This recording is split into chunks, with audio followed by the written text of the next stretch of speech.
Hola, muy buen día a todos. Feliz tarde. Estoy grabando en la tarde fuera de mi casa. El día de hoy yo les quiero presentar una lección que se llama El justo también sufre. Esta lección es preparada pensando en mi amiga Marina, quien está atravesando una situación de cáncer. Acaba de recibir un diagnóstico de cáncer, ya tuvo su primera quimioterapia, pero además de eso está pasando una situación de un divorcio con su esposo de más de 20 años de matrimonio. Así que se podrán imaginar todo lo que está pasando en estos momentos en su mente, en su vida espiritual, todas las dudas que esto y preguntas que esto produce. Ella es una mujer cristiana, fiel por muchos años, servidora del Señor, eh, pasando por una muy mala situación. Y pensando en mi amiga Marina, preparé esta lección que está pensada para hacer una serie de estudios bíblicos. Se llama El justo también sufre. El día de hoy le voy a estar presentando 4 puntos que cada uno sería una lección. Yo se lo voy a estar dando de forma resumida para que ustedes tengan más o menos una idea de qué es lo que vamos a estar hablando con mi amiga Marina. Debido a que ella está pasando una situación de cáncer, el libro de Job aplica claramente en su situación, aplica claramente en su vida. Y lo primero que aprendemos en el libro de Job es que Dios es quien da y quita soberanamente. Job 2, versículo 10 dice, Él dijo, hablando de Job, ¿cómo suele hablar cualquier mujer insensata? Así has hablado. Pues ¿qué? ¿Recibiremos de Dios el bien y el mal no lo recibiremos? Job reconoció en esta declaración final de recibiremos de Dios el bien y el mal no lo recibiremos. Job está reconociendo que lo que él estaba pasando, todas sus pérdidas, todo su sufrimiento, la pérdida de sus riquezas, la pérdida de sus hijos, incluso de su salud física que estaba siendo afectada, procedía de Dios. Era Dios quien le había dado todos sus bienes y riquezas, pero a la misma vez había sido Dios quien se los había quitado, eh, todo lo que él tenía. En el sufrimiento, tener una perspectiva correcta de lo que nos está sucediendo nos ayuda a ver claramente a Dios obrando detrás de todo lo que está pasando. Nos protege del tormento de creer que Satanás es quien tiene el control, y también esto nos ayuda a crecer en la confianza de que Dios tiene algún propósito en todo lo que está haciendo en nuestras vidas. Y como ilustración les quiero mencionar algo que donde yo vivo está pasando ahorita. Es precisamente el tiempo del cambio en los árboles por el otoño. Y aquí vemos un árbol que empieza a cambiar sus hojas de color. Así es cuando entramos en etapas de sufrimiento. Empieza a cambiar nuestra vida de color, de un color verde muy vivo, muy florido, con muchos colores. Empieza las hojas a cambiar de tonalidad, pero es porque se empiezan a secar. Ese es el sufrimiento para nosotros, es una etapa de sequía, es una etapa de pérdida. Como segundo punto, o sea, nuestra segunda lección, tendríamos que delante de Dios nosotros tenemos toda la libertad para lamentarnos. Y esta lección está basada en Job 16, versículos 18 al 22. Dice, tierra, no cubras mi sangre ni haya en ti lugar para mi clamor. En los cielos está mi testigo y mi testimonio en las alturas.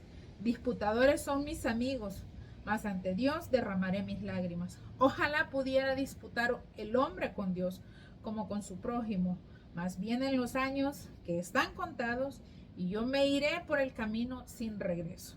Aquí vemos a Job expresando su lamento, expresando su sentir por lo que él estaba pasando. Incluso él menciona a sus amigos.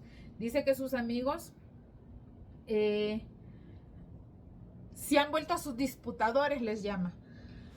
Y Dios permite que Job se lamente. Dios permite que Job exprese su sentir. El lamento cristiano es una forma de expresar lo que hay dentro de nosotros a raíz de una situación de sufrimiento. De hecho, en la Biblia, casi la tercera parte o un poquito más de la tercera parte de los salmos son salmos considerados de lamento o que contienen expresiones de lamento. Pero no es el único lugar donde hay lamentos. De hecho, tenemos un libro en la Biblia que se llama Las Lamentaciones de Jeremías. Isaías se lamentó. El libro de Habacuc también tiene lamentos. Y así lo vemos a lo largo de las escrituras. Dios no prohíbe el lamento en sus hijos, al contrario.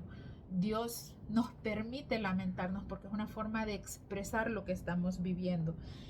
Y es cuando nuestro árbol, del que les hablaba en la lección anterior, ya queda sin hojas. Es un árbol seco, es un árbol desnudo.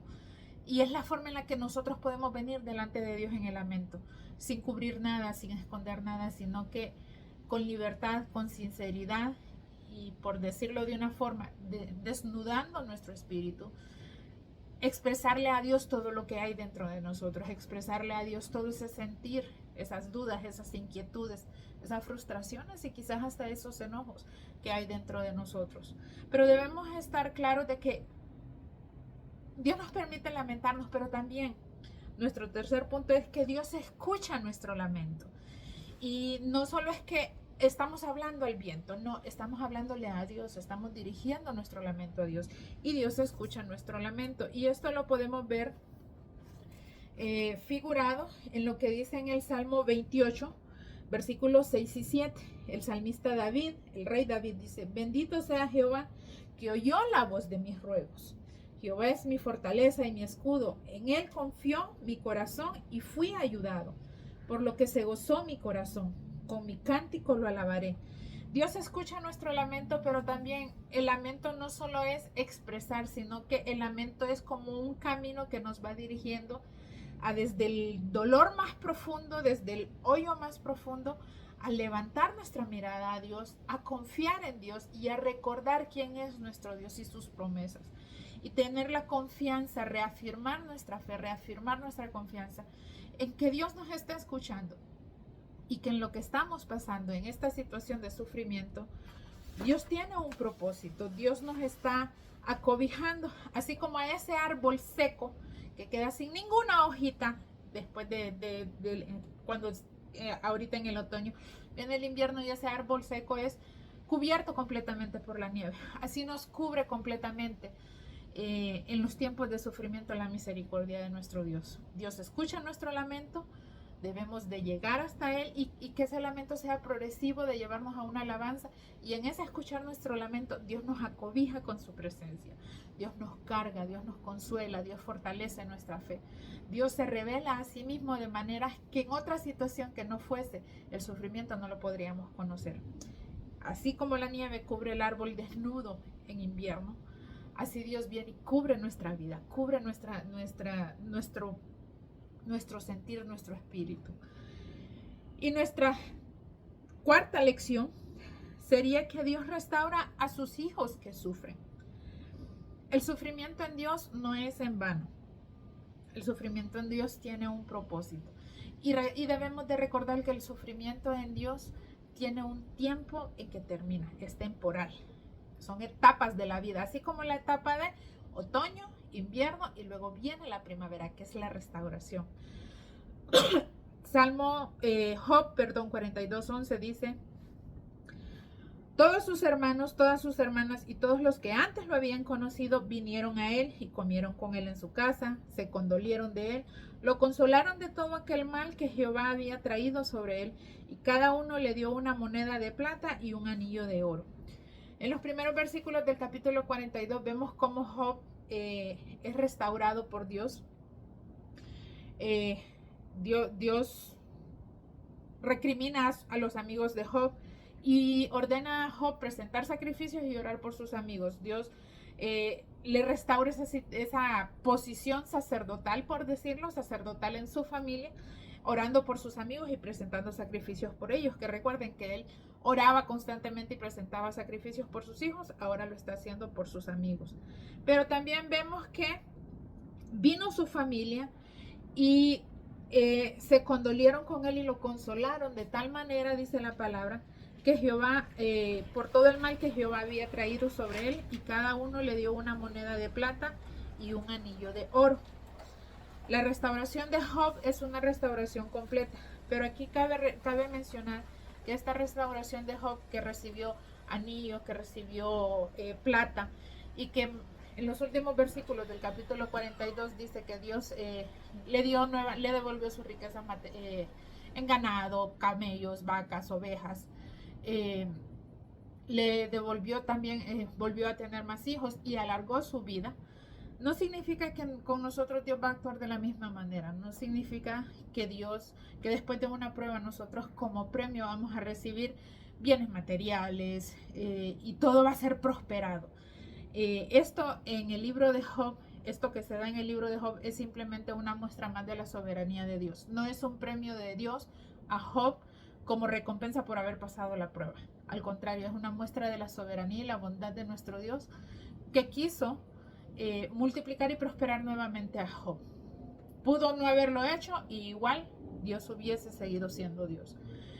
Entonces entendamos nosotros que después de una prueba no necesariamente la restauración en nosotros va a ser así, pero sí podemos estar seguros de que la restauración en nosotros va a ser una vida en paz, una vida en una relación más íntima con el Señor y una vida feliz, bien sea en esta tierra o en la eternidad. Que el Señor les bendiga. Esto es lo que aprendemos del libro de Job para nuestras vidas y esto es lo que quiero transmitir a mi amiga Marina en esta situación de cáncer y de una separación de divorcio. Hay esperanza en Dios. Al final hay una restauración, las pruebas son temporales y Dios va a obrar de maneras que nosotros no entendemos, pero podemos confiar en Él. Él es digno de confianza todo el tiempo. Bendiciones.